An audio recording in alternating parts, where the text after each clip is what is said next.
Hey there, this is your orchestration tutor Thomas Goss. I'm on vacation this month, but I thought I'd take a little time to bring you the next part to our series of lessons on Lili Boulanger's next to last masterpiece, Matin de printemps.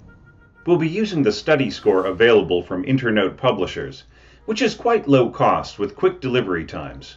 I found a few errors here and there in this version, but not significantly more than any other edition of a major work that you'll find on IMSLP. We left off at this moment of rare gravity, the slight touch of mystery in Lili's ode to the energy and hope of a spring morning. Lili transforms the mysterious motive into a more active theme, taken up by first violins marked soft, but ardently. She wants the players to commit to the phrase, even if the dynamic isn't loud. Notice how she divides the piano-like accompaniment in the other strings, with slurred patterns crossing parts, and just a touch of pizzicato from lower double basses. Solo cello echoes the phrase, with a bit of contrapuntal motion and trills from the firsts. Notice the delicacy of support from winds, with soft, high bass clarinet acting as third flute, upon which the two low flutes can build a soft background. Then bassoons and first horn take over to support the solo cello. As Lili builds her structure from there, more in complexity than dynamically, she pairs up her solo string players with soloists from the wind and brass section every third and fourth bar. First English horn with solo cello at pitch. Then, as solo viola plays octaves with the solo cello, first trumpet comes in to softly double it in a surprisingly effective, unique combination. Notice Lili's remarkable balancing act. The general dynamic is piano crescendo, staying right under the mezzo forte crescendo of the featured lines. Contrapuntal string gestures are played by solo and unison duo violins, also at mezzo forte, but kept under control by the smaller projection.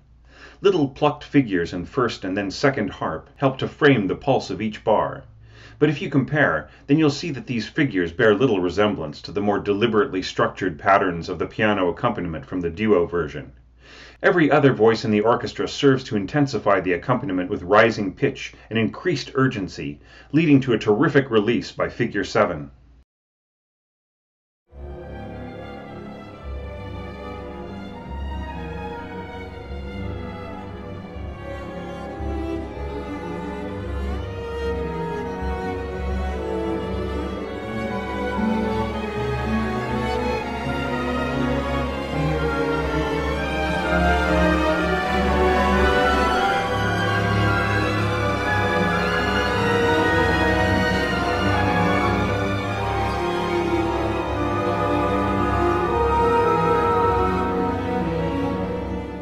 I let the example play past my analysis there, so you wouldn't be robbed of that wonderful payoff.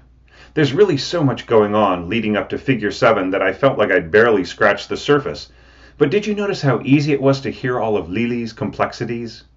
This is another feature of her scoring that puts her on a level with Ravel and Debussy as far as I'm concerned. And yet it's all her own trademark approach. She scores passages with densely packed functions spilling over, and yet the sound picture remains superbly clear and comprehensible. That can make the experience all the more overwhelming for the listener. But at Figure 7, did you notice how Lili pulled all her threads together and unleashed a very focused passage of melody and accompaniment? Granted that the accompaniments are highly textured and complex enough in their own way, with shuddering second violin and viola fingered tremolo, extremely soft heavy brass harmony, and harp doubled by oboes and clarinets, and then horns, in searching little arcs. The apex of these arcs are caught by ripped celesta chords capped by very high flute notes. The other tones stick out of the texture, like these English horn notes on the downbeat, or these second horn notes on the second beat, or even more so, this huge C-flat in the cellos. As for the bass line, notice how Lili scores a low D-flat at the bottom, in imitation of the effect of a piano's damper pedal, while two extra cellos and the rest of the double basses flow over a transcription of the piano version's left hand. This in turn is doubled by bassoons and bass clarinet, but intertwined in a way more efficacious to winds. And all of these deliciously calculated effects simply support this powerful octave line by the first violins, so perfectly balanced that they require no doubling whatsoever. When this mighty theme repeats itself, Lili flips some of the accompaniment strategies, with winds trilling while seconds and violas double the harp. Now the firsts get a prominent E-flat as a high octave, as cellos take over the melody, doubled by solo first horn. There's an error in the horn part at bar 88, as the doubling should take that melody up to written F, then E-flat and D-flat, rather than what's written there. The written F that should be scored there at the beginning of the bar is underlined at concert pitch by this naturally penetrating high B-flat in first trombone, which actually sounds above the somewhat discreet first trumpet part. I love the way that Lili cools down at the end of the passage, with celesta, harp, and low flute and oboe catching the second beat.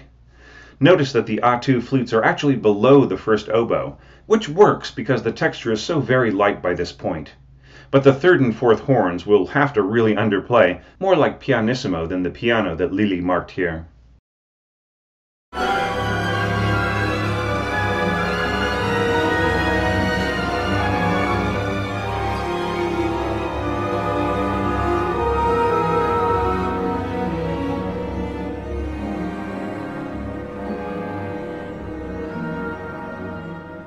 Lili snaps us out of our reverie with a series of heralding triplets, first on muted horn, then oboes dovetailing into muted trumpets. Here we can see Lili's French sense of orchestral balance. One high muted horn at piano equals two oboes at mezzo forte equals one muted mezzo forte trumpet.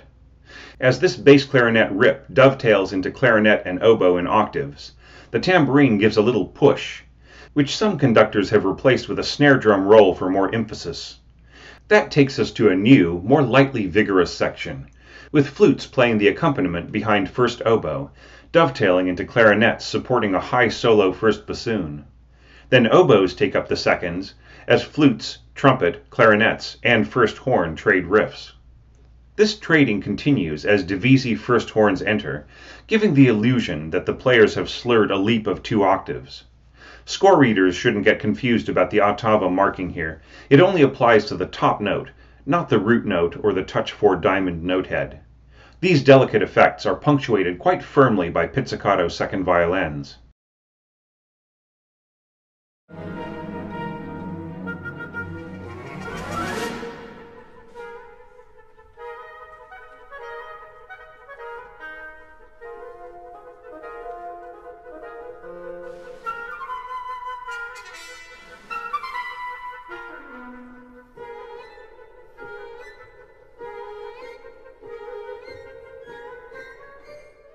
The key to understanding the next 16 bars lies in the scoring of the first bar at figure 9.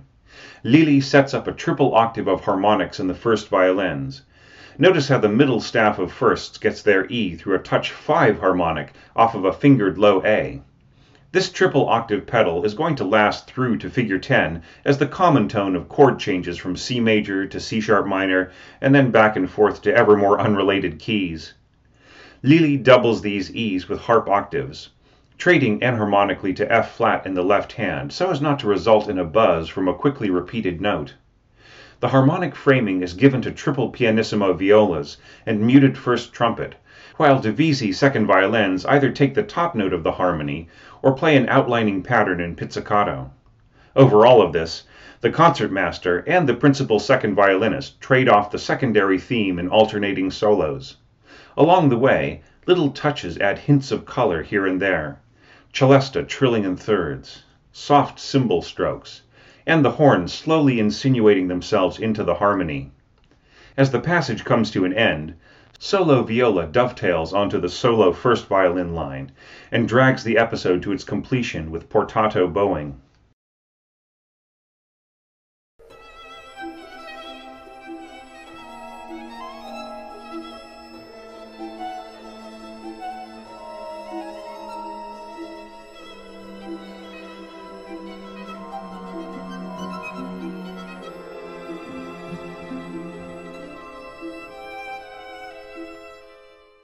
Well, I've got to get back to hanging out in these California redwoods.